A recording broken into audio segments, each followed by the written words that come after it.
Robert Fouser is an American linguist who is deeply into Korean culture. He started learning about Korea by studying the Korean language at Seoul National University in the early 1980s. Since then, he has steadily written about Korean culture. In 2016, he garnered attention from Korean readers as he published the books Conditions for Citizenship in the Future, A Manual of Democracy for Koreans, and Seochon Hollik, both of which he wrote in Korean. Recently, he returned with a new book written in Korean. The book titled The Spread of Foreign Languages. Right. So I understand the book is written in Korean. The book is written in Korean. I wrote it in Korean. Yes. It's a history of foreign languages, the learning of foreign languages. On today's Heart to Heart, we will hear from Robert Fouser, who is passionate about Korean culture.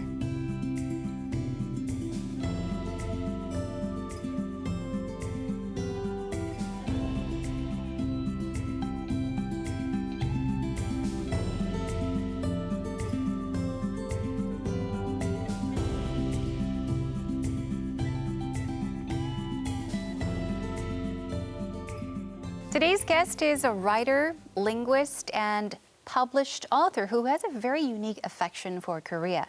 Joining me today in the studio is Robert Fouser. Welcome to Heart to Heart. Thank you. It's great to be here. Great to have you. Very nice to be Thank here. you for coming. I would like to, first of all, ask you your purpose, the purpose of your visit to Korea, because I understand you live in America, Right. but you come to yes. Korea occasionally for work. So is Right. this visit work-related as well? Well, not really work, but I have a new book that came out, so Oh, I'm I here see. to promote the book and meet people, and also I have a photography exhibition on in Incheon. So I decided to have the exhibition while I was here Okay. visiting because of the book. Wow. So you've got two very Kind of, important yeah, big issues to things, be here in yeah, Korea. yeah, Yes. it's a So, pleasure. Tell us about the exhibition as well as the book. Could you first of all tell us about the exhibition? Well, the exhibition is a small exhibition of photographs that I took in Gyeonam-dong, an old area of Seoul, and that area was being demolished for redevelopment. So the photographs are 2 years of the process of demolition, kind of documentary photographs. And they're on display in Cosmo 40 in Incheon, which is an old factory that was turned into a cultural space. Oh, I love those. So, because of the space, it makes the photographs look better, actually. Yes, Yeah. exactly. So I'm thrilled about that exhibition. Now, let's get to your book. The book, the big book, Yes, yeah. the big book. It's titled Discovering Cities with Robert Fouser. So I understand the book is written in Korean. The book is written in Korean. I wrote it in Korean, Yes. and then it was proofread and checked by the publisher. So, but it's not a translation, or I didn't write it in English first. I wrote it in Korean first. Yes, and this is not your first book. It's not my This first is your book. fourth book that you wrote in Korean. Yes, my fourth. They're starting to add up. I know. Yeah. So could you maybe tell us about the summary? Could you tell us a summary of this book? Well, the book is about 14 cities that I've either lived in or visited often. And so it starts from my hometown, Ann Arbor, Michigan, where I was born, and then goes all the way up to Providence, Rhode Island, where I live now. And then, of course, Seoul is a big part of the book, and other places that I've lived and visited. The point of the book is, over a lifetime, how does one person develop a way of looking at cities? So it's my personal way of looking at cities. But in that process, I also discuss a lot of problems that cities have or other urban issues that may have appeared in the news and things like that. So you mainly have written about the cities that you've been to. Been that you've to spent some time. time in. And that's obviously a good start because that's what I'm familiar with, and I can write it from a personal point of view. At some point in my life, I want to write a book about cities that I don't know much about. Get off the airplane and discover, that kind of thing. Right. Yeah. So would you say that maybe that is an aspect that kind of sets this book apart from other books in similar genres? I think so. And also because I expose a lot of myself as I write about myself as a person and how I'm changing and feeling. So it's linking the person with the city. And I think that's kind of a unique approach. Okay. What drew you to the subject of this relationship between, us or between our cities? I mean, was there a particular I don't know, something that inspired you? Well, nothing in particular, but I've been thinking about cities for a very long time because in the early 2010s, I was involved in Hanok preservation. Yes. Actually, I was on Arirang TV Yes, in 2011 because of that. So I was involved in Hanok preservation, and that got me interested in other urban issues and, of course, related things. So I've been thinking about it a long time. But I think one thing that kind of got me to focus on writing the book from that perspective is after I left Korea in 2014, I went back to Ann Arbor, Michigan, which is my hometown. And the hometown had changed, and I had changed. Yes. So the memories that I had were completely different. And I got to think about how, as we change, our view of cities changes, and the cities change, but we're changing too. Yes. So it's a double change. It's not just the cities changing, Right. but we're changing too. So that was a really fascinating feeling, and so I started the book from that. Yes. So what made you travel so much? Well, I get it. Seoul is obviously one of the cities in the book, and Daejeon. I also lived there for a year and a half. So I've lived in various different places. It's not a lot of travel for traveling, but just the way my life unfolded. I ended up living in these various different places. Could you maybe tell us about some of the cities, how, each city interested you? I'm sure that, they each have their own reasons. They have their own reasons, yes. Tokyo I was interested in because Tokyo, when I was in high school, I did a homestay in Japan. And Seoul, of course, was similar, but not quite as overpowering because I was a college student when I first came to Seoul. But what connected me with Seoul was the people and the energy of the place. And that, of course, is still here. Yes. The busyness of Seoul and the energy and this sort of thing that if you need something done in a hurry, you can get it done. that sort of energy. Right, in Korea, things can get happen done tomorrow. very quickly. And you ask a question, when can you do it? When can it be finished or something? And it's like, well, bring it in the morning, it'll be done in the afternoon or something like that. So that energy to Seoul, that attracted me. Okay, then of the many cities, of the many places that you've mentioned in your book, is there maybe a particular place that is closest to your heart? Two places. I know this is dodging the question. I should probably run for president. But anyway, this is the two places. Seoul is very close to my heart because I'm here. We're in Seoul right now. So Seoul has many memories because I first came to Seoul in 1982 for a short visit, and then I lived here in 1983 to 1984, and there are all these memories. And actually yesterday or a couple days ago, I remember I told somebody, I'll meet you at the west station of Seoul Station, Seoul, which of course nobody says anymore.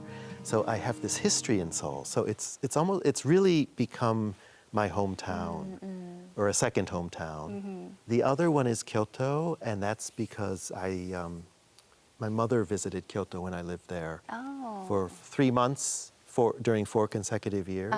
And I would guide her and show her around. So I got to know Kyoto with my mother. And that would happen shortly before she passed away. So I have very strong memories of that quality time, that nice time in Kyoto that I spent with my mother. So it's very emotional for that reason. Yes. Yeah. So over so many years, you've mentioned, places change, we change. And Korea has changed quite a bit as well. Yes. What are some of the biggest changes that you have seen? Well, probably the biggest change is in 1983 or the early 80s, Korea was a developing country by all standards. And, it was before the Olympics, and the president was not chosen by votes. So Korea was not a democracy, it was a developing country.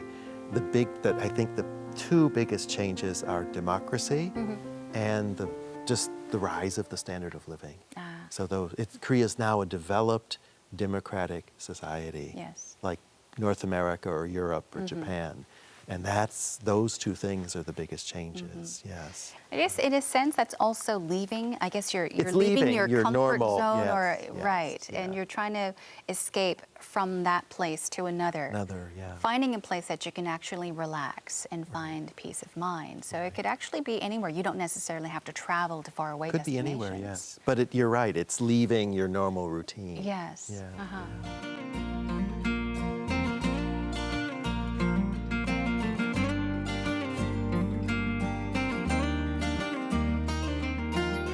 So you have written many books in Korean, and I was actually very impressed by how descriptive and you were, and how insightful Thanks. your writing was.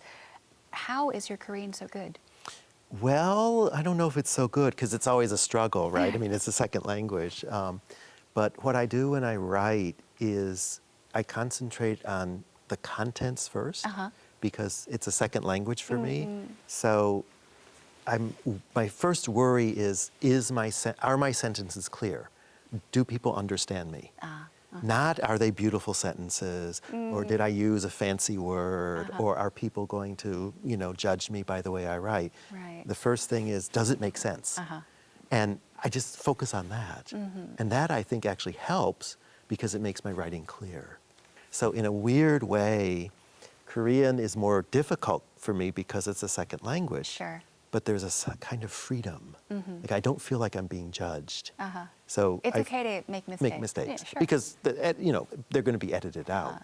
So I focus on what do I want to say and making it clear. Right. As long as you get the message. Get the message across. Delivered, right. So I think that makes me focus on what I really want to say or what I really want to, convey to the readers. Yeah.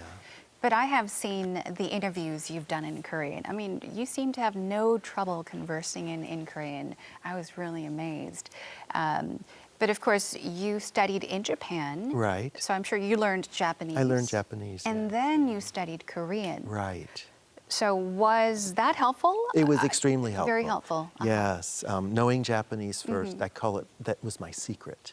Now my secret is in front of the whole world. But it was, because the grammar is similar, the word order is similar, and of course all the vocabulary is Very similar. similar. Very similar vocabulary Right. from Chinese characters. So, and the sense, like respecting older people or seniors and different speech levels in linguistics, we call them speech levels. This reminds me of when I was in high school. I took Spanish. Oh, okay. All my other friends took French. Right.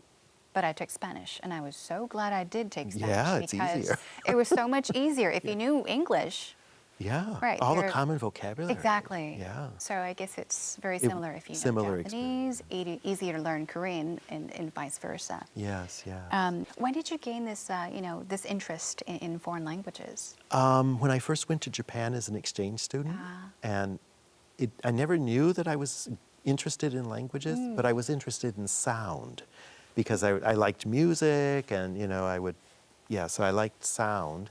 And then I went to Japan and I found that I was picking up the vocabulary very quickly. Just not even asking what it is. The host family would be talking. And I would sort of I got to the point where I could sort of figure out what they were talking about. That visit to Japan as an exchange student in high school kind of like sparked that part of me that I hadn't Because you been in had touch that with. ability. Yeah, It doesn't happen to everyone. But I don't sing, and there are lots of talents that I don't have, but language may be one of them. Yeah. Right. Now, you have immersed yourself in foreign languages for 30-some years, 40 years. And last year, you published the book titled The Spread of Foreign Languages. Right. 외국어 전파담. 전파담. Yes. What message did you hope to convey? Well, that book is a little bit more academic in a sense than the book the new book that's just come out. It's a history of foreign languages, the learning of foreign languages, starting mostly with the Renaissance. And the reason that starts with the Renaissance, is because until the Renaissance, not just in Europe, but other places, people learned, say, Latin or classical Chinese or Sanskrit or classical Arabic. They learned these languages because of religious religion, philosophy, these kind of things. So the idea of learning a spoken language really only dates back to the Renaissance. It's only about 500 years. And then, so I followed that. How did we start to learn spoken language? And then, of course, all the difficulties that that involves, right? Which I'm sure everybody who's watching this program knows. Pronunciation, grammar, how do you teach a language to make it interesting? How do you make it, not boring, right? We haven't solved those problems yet. Same So with that's why, yes, when I learn a language, what's really important to me, a lot of linguists will say, listening should be, you need to listen first and all that. I agree with that, but for me, it's using the language and having somebody understand. So years ago when I went to Beijing, the window of my hotel room didn't close. So I called the front desk, and they sent up a technician to, make the window, repair, pull in the window so that it closed. And I said to the gentleman in Chinese, I said, 谢谢. And he responded. My pronunciation is probably terrible, but I just did it. I just said thank you because he took the time to come to my room. And the response, I was thrilled that what I had said was understood. Yes. That thrill is very important. Very much. Yeah.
When you held a professorship at Seoul National University, Right. You taught Korean to Right. non-native students, non-native Right. speakers. What did they find most difficult when learning Korean? Well, in Seoul National, actually, I taught how to teach Korean. How to teach Korean. I didn't teach Korean. So I taught how to teach Korean. But in Japan, at Kagoshima University, I taught Korean. Korean 101, the language. So I only have the experience of teaching Korean to Japanese students. I see.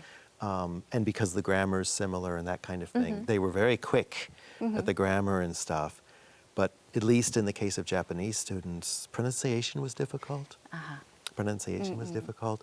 And the other thing that a lot of students had trouble with was the sound changes. Such as? Such as jong, no, right? There's a deal there, jong, do, jong, no, cholla, chollado, jonda, cholla. I see These sound changes, that drove the Japanese students crazy. And of course, I was prepared for them because I learned them. But I remember when I learned Korean that the sound changes were, I was told Hangul is this wonderfully scientific system. But why? So then you have to, but it's pronounced this way. It's written this way, but why is it pronounced this way? Right, or even things like mothada. Many people would want to, foreign learners want to say mothada, but it's actually mothada. The final shiat actually is a T sound, and then the T sound carries, so there's this almost like French, like a liaison kind of thing going on in Korean, and that I felt a little bit cheated. Everybody told me Hangul's super easy, but when you're asked to read, there's no perfect language. So that was most difficult for you as well? As well, yes. Yeah. And that was difficult that's, I think, difficult for a lot of learners. I still have trouble with that as well. It's hard. Yes, it is hard. Yeah. Yeah. So when I write an email or a text message, sometimes in Korean, I have to check myself because Right. Spell check? spell checker. As well? Yeah, Yeah. you need that. I need that too. Yeah. So you would definitely say, if someone were to ask you, should I study foreign language with books or should I actually travel to that country? Travel of course, to that you should country. travel, experience. Go to a market, wander around, try to find, opportunities to use the language. Try to converse in Converse that language. in that language, yeah. Whether you make sense or not, at least Right. try to communicate, right? Yeah, and sometimes people will help you or they'll teach you. Yes. And then you can learn from, Very helpful. real people. And it has a bigger impact than something in the classroom. Now, as you've mentioned earlier, you have lived in Korea and in Japan. So I'd Right. just like to ask you how you found your time in both countries. Well, I was working in both countries, so I was a professor for 20 years and kind of equal between both countries. So work is work wherever you go. So that part is very similar. The other thing that's very similar between the two countries is, Koreans and Japanese work very hard. The work hours are long, so Yes. work is serious business in both countries. If there's a difference, I guess the big difference is I didn't live in Tokyo, but I lived outside of Tokyo in Japan. So my experience in Japan was in smaller cities, a little bit more sort of old communities.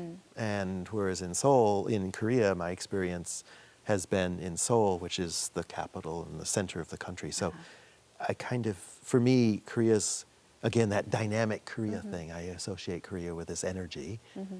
Japan is more quiet and peaceful, but that could be partly because I didn't live in Tokyo. Is there a place that you would most love to live in, or at least spend a year in? A city, a country? A city. Yes.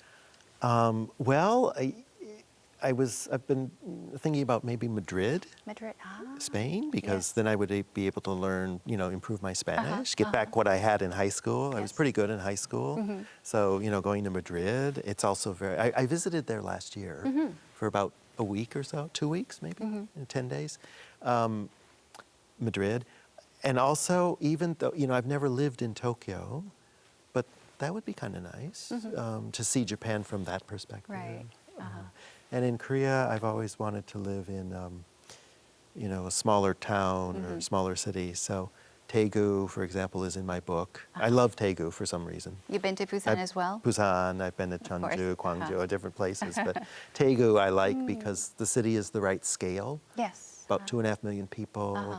The downtown is big enough, but not too big. And I have a lot of friends in Daegu. So, in Korea, if I had a chance to live in Korea again, Daegu might be a good place. Okay. But then Seoul is my hometown, so Of what do you do? course. And you're back. I'm in it back. So So I hope you enjoy every minute of your visit or your stay here in Good. Korea. Thank you. Well, we are out of time, so I'm going to have to ask you this question. Could you tell us Okay. about, your upcoming writing projects and also perhaps something that's in the works at the moment that you could tell our viewers about? Okay. Yes. Well, I get to spill the beans. Next year at this time, I hope to have another book out in Korean. And that book is, as you know, the book last year was 외국어 전파담. Yes. This book is 외국어 학습담. 학습담. How sort of stories, insight about how to learn languages. So some of the things that we talked about will be in that book. Okay, wonderful. So that I'm going to try to get together and have it out by this time next year. Okay. Yeah. Now, you have worked tirelessly to promote Korea, our culture, you. our language, and I want to take this moment to thank you very much for that.